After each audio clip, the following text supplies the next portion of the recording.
हाय नमस्कार दोस्तों, मैं स्टाइल फिश डॉक्टर लेकर आपको डायरेक्टर पुष्पा देवी हॉस्पिटल। सो आज मैं आपको एक और पेशेंट से इंट्रोड्यूस करूंगा। ये बच्चा है 1.5 साल का और इसको घर पर हाई ग्रेड फीवर हुआ। फीवर होने के बाद में इसको सीजर आ गया।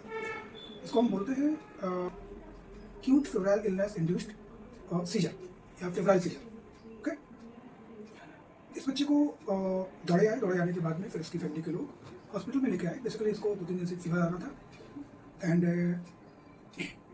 हमने पेशेंट को देखा। देखने के बाद में कुछ इसको हमने हल्का सा एक बहुत ही सीजर को रोकने वाला एक ड्रग दिया, जिससे कि ये बिल्कुल साइलेंट हो गया और उसके बाद में ऑक्सीजन लगाई। ठीक है, तो इसमें मुझे आपको बताने का मतलब ये है, मैं आपको इसमें क्या समझाना चाह रहा हूँ। देखिए, कभी भी अगर आपके बच्चे को फीवर आता है तो उसके टेम्परेचर को कम करिए, है ना। नॉर्मली क्या रहता है कि ये fever, high grade fever acute viral illness में बहुत ज़्यादा आता है और वो चाहे भी किसी भी वजह से आए, वो कोई ऐसा वो नहीं है ना, कोई हार्ड एंड फर्स्ट रूल नहीं है कि नहीं वायरल नहीं आएगा, किसी और कंडीशन में भी आ सकता है। तो जब भी तेज फीवर आता है उसके फीवर को डाउन करें। सेकंड चीज़, अगर आपका डॉक्टर, इससे पहले अगर आपने कहीं दवाई ली है और अगर आपका डॉक्टर ये कहता है कि पैरासीटामोल का टेबलेट जो है वो 6 घंटे से पहले रिपीट नहीं करना है और आपको लग रहा है कि बच्चे को फीवर आ रहा है, तो फिर कोई बात नहीं, आप पैरासीटामोल रिपीट ना करके जो है बच्चे की स्कैनिंग करिएगा बहुत अच्छे से, बिल्कुल नहला दीजिएगा, थर्मामीटर के पास रखिएगा और उसको चेक करते रहिएगा।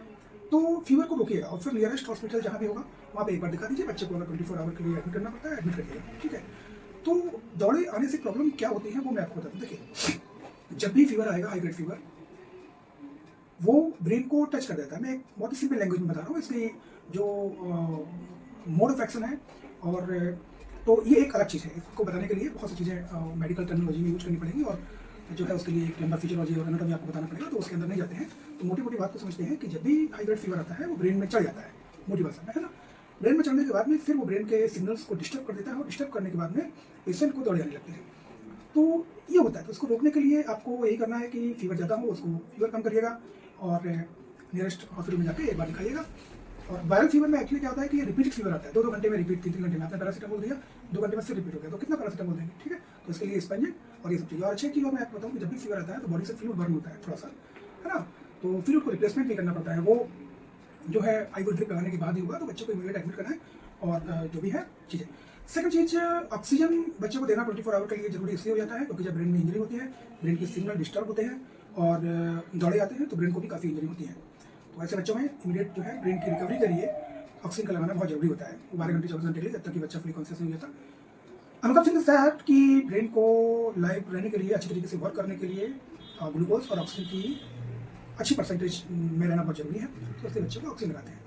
तो दोस्तों, कभी भी ऐसा कुछ आपके आसपास में घटना घटती है तो इमीडिएट अलर्ट हो जाइए और बच्चे के फीवर को डाउन करने की कोशिश करिएगा। अदरवाइज एयर कंडीशन बहुत ज़्यादा डेवलप हो जाती है और प्रॉब्लम खड़ी जाती है। ठीक है, तो चलिए देखते हैं इस बच्चे के मम्मी पापा का फीडबैक और जानते हैं कि क्या हुआ था और अब किस तरीके से है ये पेशेंट। ठीक है दोस्तों, थैंक यू। मेरा नाम रसपाल है, मैं आईसीयू का सीनियर स्टाफ हूँ और मैं यहाँ पे पेशेंटों को हैंडल करता हूँ और देखता भी हूँ। चलिए एक पेशेंट के बारे में बताता हूँ। एक बच्चा है जो 2 दिन पहले आया था। काफ़ी कंडीशन ख़राब थी और काफ़ी दिक्कत भी थी। तो उनके पेशेंट के बच्चे के मम्मी और उनके पिताजी के बारे में से पूछते हैं, क्या दिक्कत हुई थी, क्या प्रॉब्लम हुई थी, किस कंडीशन में लेके आए थे? आप इनके पिताजी हैं बच्चे के? हाँ जी, अब मुझे ये बताइए कि बच्चे को क्या प्रॉब्लम हुई थी और आप किस कंडीशन में लेके आए थे इनको? बुखार था बहुत बहुत ज़्यादा, बच्चे की हालत बहुत बेकार थी, झटके भी आ रहे थे बच्चे को। अच्छा, झटके भी आ रहे थे। शरीर बिल्कुल लकड़िया गया था बिल्कुल। और मुझे ये बताइए कि बच्चा जब आप लेके आए थे, तब से अभी तक आपको कितना आराम लग रहा है? पूरा ही लगभग हमें 90% तो आराम ही है। आप मुझे बताइए आपको कैसा लग रहा है? पूरी आराम है बच्चे को। बच्चा खेल रहा है ठीक-ठाक से? खेल रहा ठीक-ठाक, खा भी रहा है, सब कुछ है। अच्छा, ये सब ठीक है, ये सब हो गया। अब मुझे ये बताइए कि हॉस्पिटल के स्टाफ में और से कोई प्रॉब्लम या कोई साफ-सफाई दिक्कत या किसी ने आपसे ऊँची आवाज़ में बात की या कोई वैसी कोई कंडीशन होती हो? आप मुझे बताइए। नहीं, बहुत बढ़िया हॉस्पिटल है। हम बहुत-बहुत बधाई देते हैं पुष्पा देवी हॉस्पिटल को। हमारे सारे स्टाफ व डॉक्टर व एमडी सारे लोग बढ़िया हैं, बहुत ही अच्छी तरीके से इलाज हो रहा है और मैं धन्यवाद देता हूँ इस हॉस्पिटल को कि हमारे बच्चे की बहुत ही सीरियस जिस दिन लेके आए थे, बहुत ही सीरियस था बच्चा।